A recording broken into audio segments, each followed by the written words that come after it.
يا أيها الذين آمنوا كتب عليكم الصيام كما كتب على الذين من قبلكم لعلكم تتقون. صدق الله مولانا العظيم وصدق رسوله النبي الأمين الكريم ونحن على ذلك لمن الشاهدين والشاكرين والحمد لله رب العالمين. نگران جلسہ محترم رئیس المشائخ سید حامد حسین شہزادی صاحب، ناظم بانی جامعۃ المومنات مولانا مفتی محمد مستان علی صاحب، مشیر خامنی کل سنی علماء بورڈ جناب فاروق علی خان ایڈوکیٹ صاحب، گزار مجلس،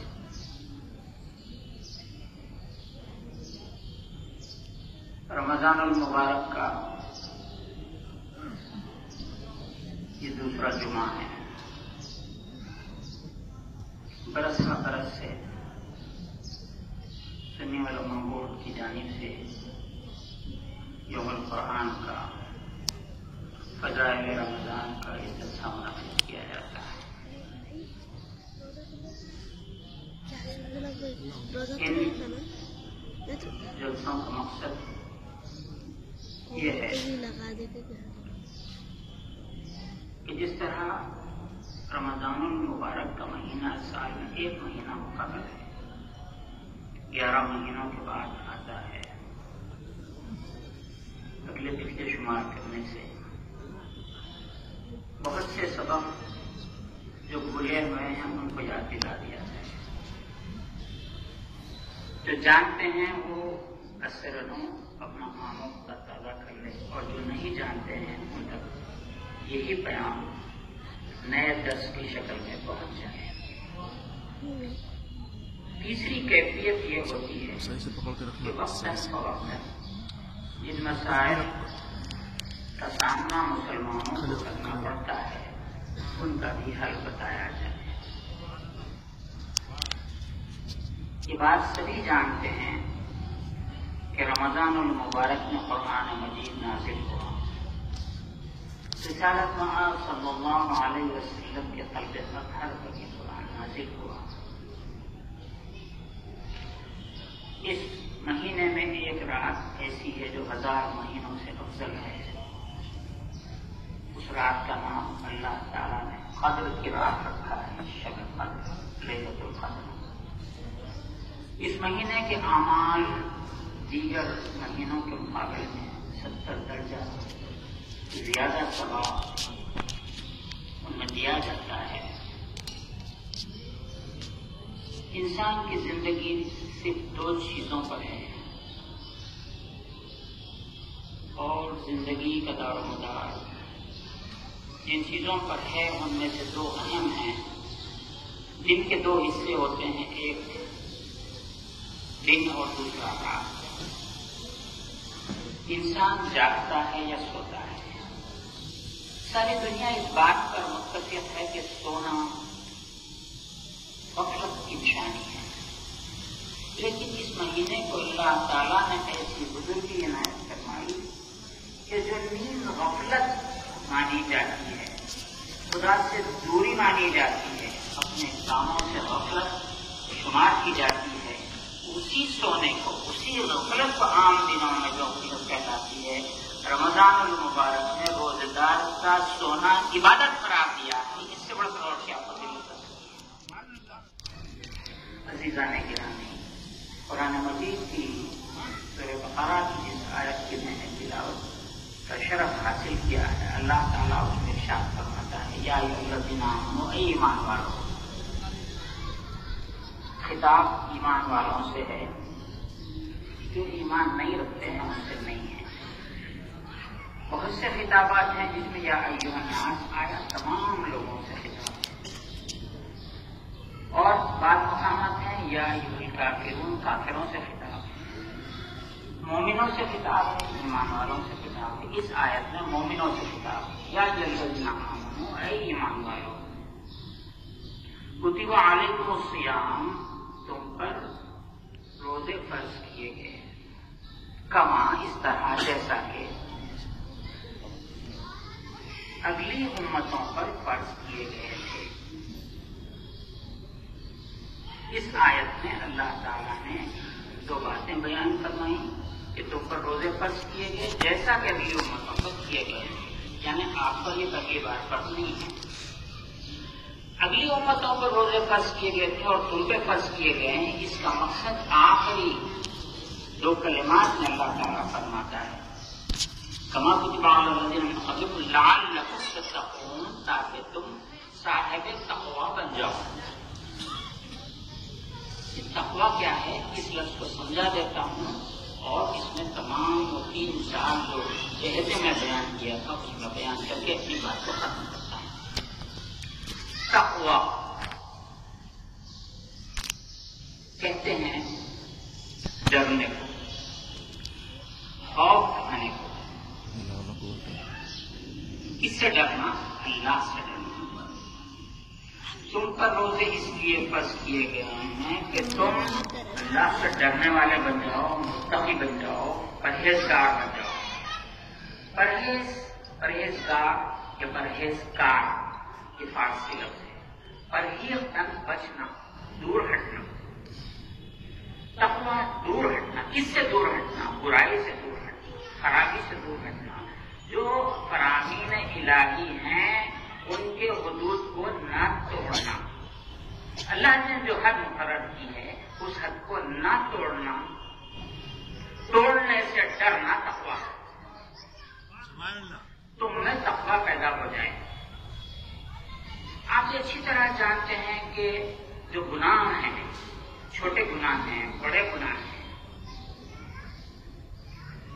بڑے بڑے گناہ کبائر جو ہے، چوری ہے، ڈاکہ ہے، زنا ہے، فلاں ہے، یہ آپ بڑے بڑے گناہ جانتے ہیں۔ جو چھوٹے گناہ ہیں، ذرے ذرے سے کاموں کے لیے، اپنے تھوڑے سے نفع کے لیے آدمی وقت یا جھوٹ بول کے روپیہ 2 روپے کما لیتا ہے، اور کسی کو دھکا مار دیتا ہے، کسی کو کچھ کر دیتا ہے، کبھی جھوٹ بول دیتا ہے، مصلحت بولتا ہے۔ اس طریقے سے سینکڑوں گناہ دن میں ہوتے رہتے ہیں، چھوٹے چھوٹے گناہ۔ تو ان گناہوں کو آپ جانتے ہیں، ان کی فہرست کو آپ جانتے ہیں۔ فہرست گنانے سے یہاں پہ مقصد نہیں ہے، آپ گناہوں کو جانتے ہیں گناہ کیا ہے۔ ایک چھوٹا بچہ بھی یہ بات جانتا ہے کہ میں جو کام کر رہا ہوں اچھا نہیں ہے۔ مثال کے طور پہ بچے نے شکر مٹھی پر شکر لی اور اس میں پھانک لیا۔ اگر ماں یہ پوچھے کہ کیا کر رہے ہو؟ نہیں مما کچھ بھی نہیں کر رہا ہوں، امی جان کچھ نہیں کر رہا ہوں۔ تو مطلب بچہ اس شکر کے کھانے سے روکا گیا تھا، لیکن بچہ شکر کھا گیا۔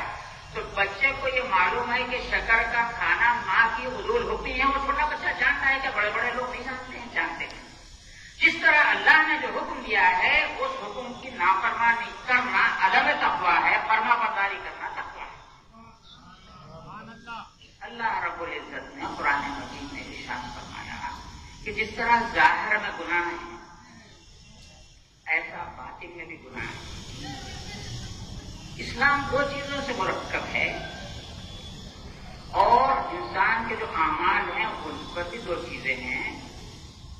آپ یہ حدیث شریف بہت سنے ہیں، رسول اللہ صلی اللہ علیہ وسلم نے ارشاد فرمایا انما الاعمال بالنیات، اعمال کا دار و مدار نیتوں پر ہے۔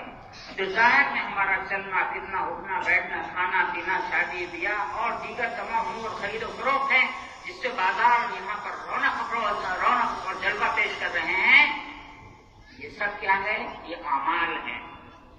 لیکن کمانے والا جو کما رہا ہے اگر اللہ کے حدود کو سامنے رکھ کر کماتا ہے، یہ متقی ہے۔ 4 مینار پہ بیٹھنے والے تاجر متقی ہیں، لاڈ بازار کے تاجر متقی ہیں، پتھر گٹی کے تاجر متقی ہیں، دنیا میں جتنے بازاروں میں تجارت کرنے والے ہیں اگر اللہ کی رضا کے لیے یہ تجارت کرتے ہیں، منافع حاصل کرتے ہیں، یہ لوگ متقی ہیں۔ متقی مسجد کے محراب میں ممبر میں ہی نظر نہیں آتا ہے، بازاروں میں بھی متقی رہتا ہے، راستوں پہ متقی رہتا ہے، درسگاہ میں متقی رہتا ہے، مدرسے میں متقی رہتا ہے، طالب علم کی حیثیت سے متقی رہتا ہے، استاد کی حیثیت سے متقی رہتا ہے، روزہ دار کی حیثیت سے متقی رہتا ہے، نمازی کی حیثیت سے متقی رہتا ہے، حاجی کی حیثیت سے متقی رہتا ہے۔ تقوی کی زندگی کے جتنے اعمال ہیں، ایک ظاہر ایک باطن ہے۔ انما الاعمال بالنیات، اعمال کا دار و مدار نیتوں پر ہے۔ جو نیت ہے اس کو باطن کہتے ہیں۔ اللہ نے کیا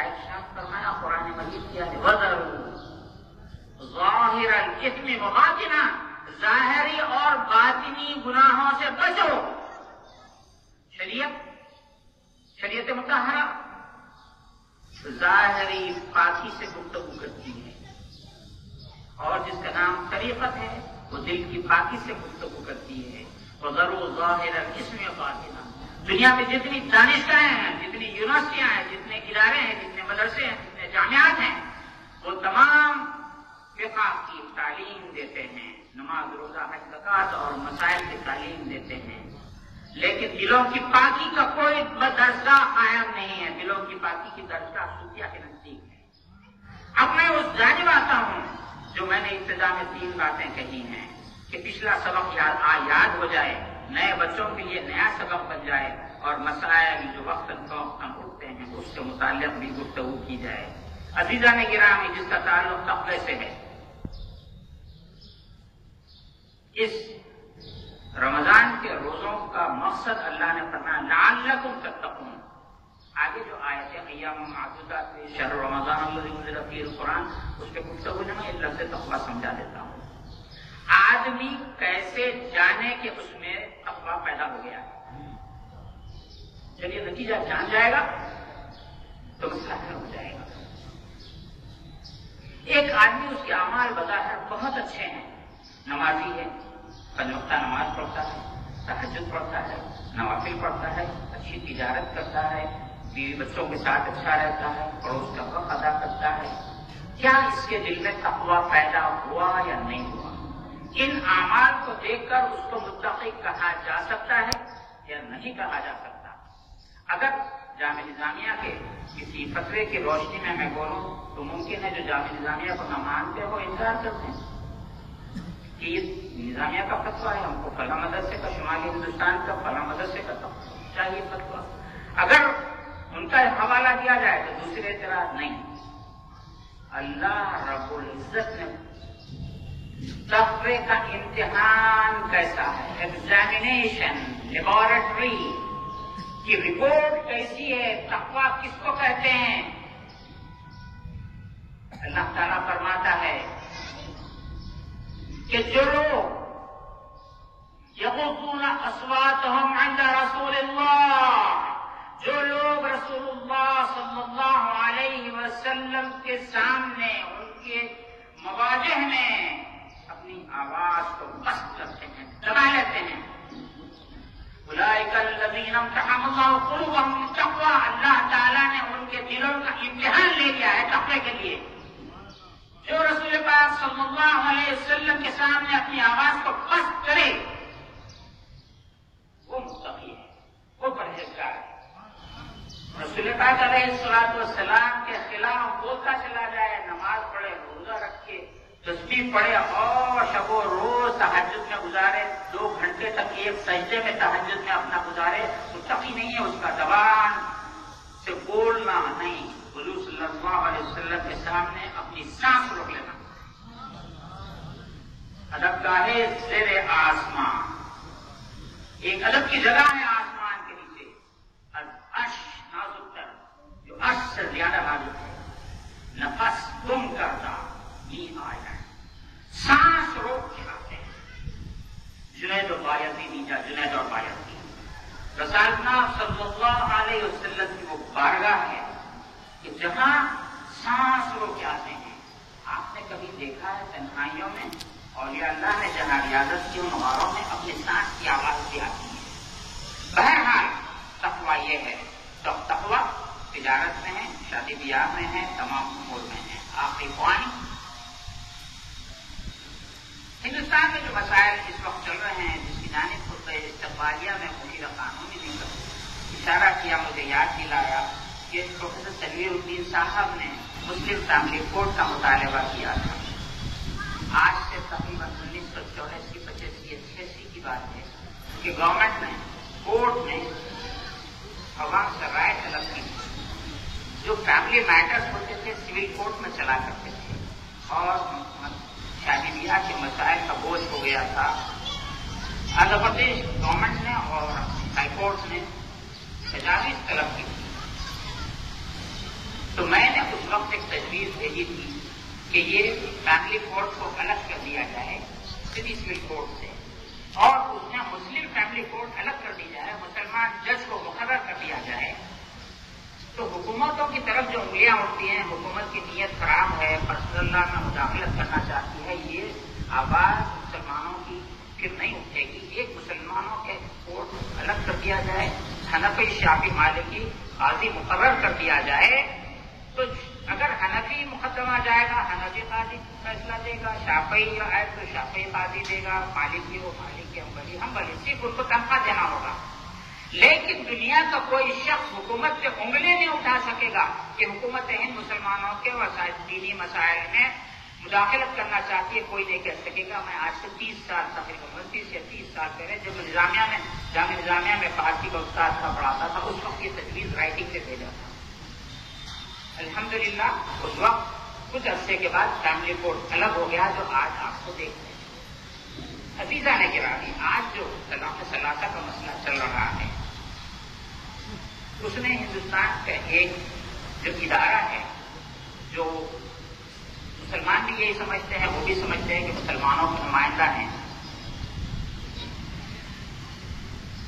آخری چند کلمات میں نبے ضلع الفاظ آپ تک پہنچاتا ہوں. ہندوستان کی عدالت عالیہ سپریم کورٹ نے آخری دن تک، ہیئرنگ کے آخری دن تک، یہ پرسنل لا بورڈ کے جو لوگ ہیں ان سے سوال کرتی رہی. صرف اتنا بتائیے کہ یہ عقیدے کا مسئلہ ہے، ہم مداخلت نہیں کریں گے. یہ ہمارے عقیدے کا مسئلہ ہے، کتنا ہی آپ ثابت کر دیجیے. عزیزوں، یہ شمالی ہندوستان کے ایک دو اداروں کا پرسنل بورڈ ہے، مسلم پرسنل بورڈ نہیں ہے. جو طلاق والی آیتیں ہیں اس میں صاف لکھا ہوا تلک حدود اللہ فلا تعتدوها فلا تعتدوها، یہ اللہ کے حدود ہیں، اس کو مت کلامو. اس کے آگے تلک حدود اللہ، یہ عقیدے کا مسئلہ نہیں ہے.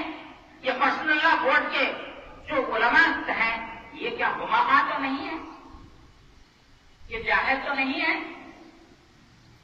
اگر کوئی یہ کہے کہ آپ اس وقت کیوں نہیں بولے، اگر ہم بولتے تم نمائندہ کہلاتے تھے، ہم بولتے تو سمجھتے تھے کہ ہم بغاوت کر رہے ہیں.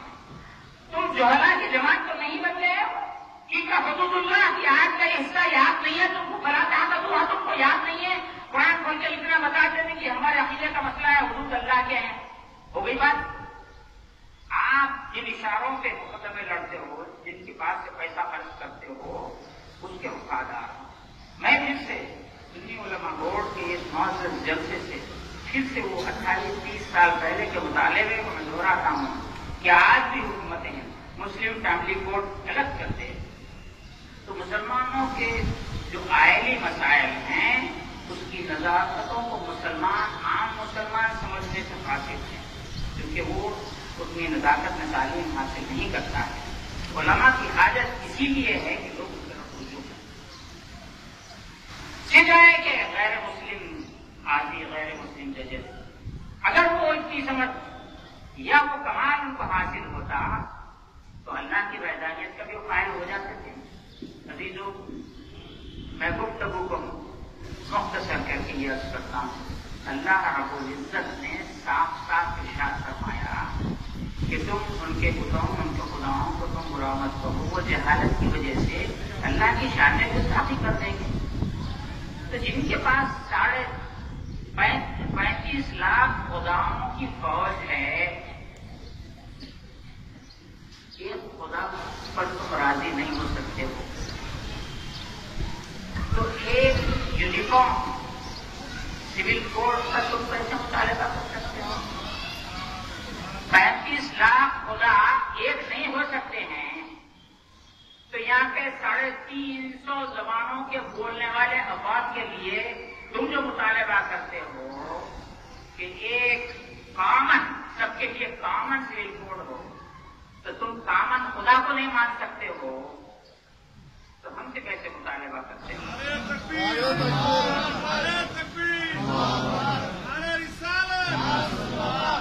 جو ہمارے مقدموں کو سن رہے ہیں، جو ہماری باتوں کو سن رہے ہیں، ہمارے مواعظ کو، ہماری باتوں کو، ہمارے تقریروں کو، ہمارے درسگاہوں کا جو رپورٹ رکھتے ہیں، ان تک ہم ادبت یہ کہنا چاہتے ہیں تو 35 لاکھ کو چھوڑ کے ایک کو نہیں مان سکتے.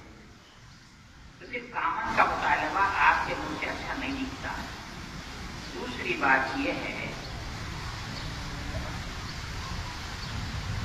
اب میں ہندوستان سے نکل کے ساری دنیا کی بات کرتا ہوں. جو بڑے مذاہب ہیں، یہودیت بڑا مذہب ہے، عیسائیت بڑا مذہب ہے، اسلام بہت بڑا مذہب ہے، بدھزم ہے، دیگر مذاہب جتنے ہیں، اسلام کے سوا کسی بھی چیز میں شادی بیاہ اور دیگر امور کا قاعدہ کسی کے پاس مقرر نہیں ہے سوائے اسلام کے.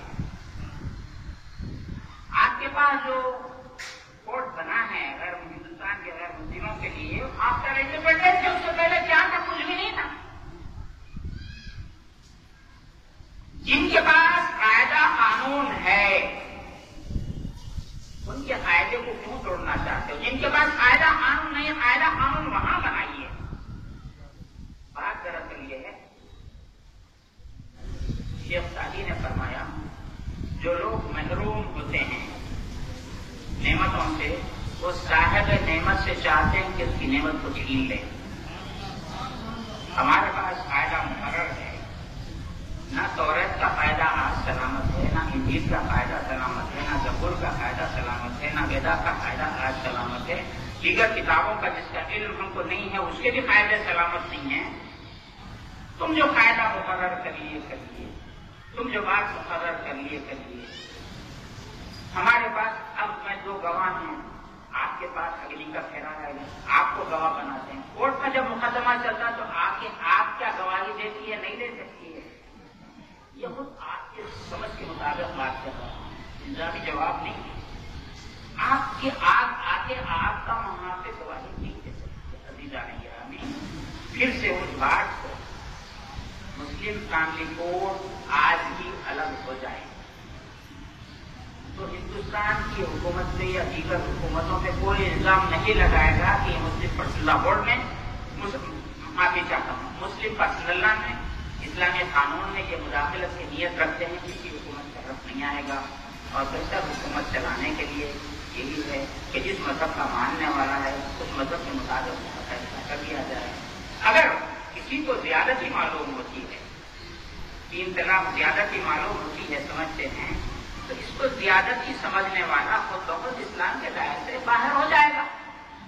زیادہ ہمارے دائرے میں کیوں ان کو لانا چاہتے ہیں؟ جائے وہ ایسی جگہ جائے کہ جہاں کے چیز نے 3000 طلاق دینے کے بعد بھی کچھ نہیں ہوتا ہے، یا طلاق کا وجود ہی نہیں ہے، یا طلاق کا اس کو اختیاری ایسے مذہب تک چلا جائے. اللہ کا دین زبردستی کسی کو گھسیٹتا نہیں ہے. عزیزان گرامی، جو جہالت ہے اس کو دور کرنے کی ضرورت ہے. بانی جامع نظام فضیلت جنگ حضرت علامہ مولانا محمد انوار اللہ فاروقی رحمۃ اللہ تعالیٰ علیہ نے، جیسا کہ مشیر قانون نے اشارہ کیا کہ شادی کے وقت جو نکاح نامہ دیا جاتا ہے بانی جامع کے زمانے میں اس کا نام سیاہ نامہ تھا. میرے عزیز دوستوں، علماء میرے پاس شاگردی موجود ہیں، میں ان سے کہنا چاہتا ہوں کہ ہندوستان کے علماء، شمالی ہند کے اپنے آپ کو میں بولنے والے علماء لفظ سیاہ کو نہیں سمجھ سکتے ہیں تو اس کو نکاح نامہ کر کے ان کو لفظ کا معنی نہیں جانتے. واٹ از سیاہ نامہ؟ سیاہ مینز اے ڈاکومنٹ، سیاہ مینز دستاویز، قانونی دستاویز. سیاہ کے معنی قانون، سیاہ نامہ اے ڈاکومنٹ، لیگل ڈاکومنٹ، اس کا لفظی معنی ہے. سیاہ نامہ کیا ہے؟ سیاہی سے لکھتے سیاہ نامہ، یہ سے لکھتے سیاہ نامہ ہے. جوہرا کو سیاہ نامہ سمجھ میں نہیں آیا، ان جوہرا نے نکاح نامے سے بدل دیا. جو بالی جامع نظامیہ رحمۃ اللہ تعالیٰ نے جو قواعد اس میں لکھے ہیں ان کو پڑھو. اے جوہرا شمالی ہندوستان علماء جو دعوے دار ہیں مسلمانوں کی نمائندگی کی دعوے دار ہے، اے جوہرا میں تم سے کہنا چاہتا ہوں جامع نظامیہ کے بانی کا مرتب کرنا، اس میں اخلاقیات نکالو. تم کو برداشت نہیں ہے. میں بتانا چاہتا ہوں ہندوستان کے 2 حصے ہیں قدیم سے. دکن کے علاقے کو ہندوستان نہیں کہا جاتا ہے، دکن کو ہند دیگر کہتے ہیں. ہم دکنی ہیں، ہندوستانی نہیں ہے. تم ہندوستانی ہیں، تم دکنی نہیں ہو. تو ہندوستان کے شمال کے علماء اپنے آپ کو ہندوستانی، ہم دکنی کہتے ہیں. تم کو اہل سنت کے اماموں کا ایک لفظ تم کو پسند نہیں ہے، تم کو سمجھ میں نہیں آتا ہے، تم اپنی جہالت کا ماتم کرو. وہ جو سیاہ نامے میں رکھا ہوا ہے، جیسا کہ انہوں نے کہا وہی اپنے بیٹے داخل ہونا ہے، لیکن وہ گزر چکا ہے. فیصلے کا انتظار کیجیے، اگر زندگی حیات باقی رہے تو ہم بھی اس میں شامل ہوں گے. ہم بتائیں گے کہ یہ مسلم پرسنل بورڈ نہیں ہے، چند ایک دو اداروں کا پرسنل بورڈ ہے جن کو بیرونی امداد سے ان کی زندگی چلتی ہے، چندوں پہ ان کی زندگی ہے، چندوں پہ ان کے مدرسے ہیں، اور ان کے پیٹ جہنم کی آگ سے بھرے ہوئے ہیں. اللہ تعالیٰ ان کے مکر و فریب سے مسلمانوں کو بچائے، رمضان کے فضائل عنایت فرمائے. صلی اللہ تعالیٰ علی خیر خلقہ سیدنا محمد و آلہ وصحبہ اجمعین. الحمد للہ رب العالمین. مہمان خصوصی سید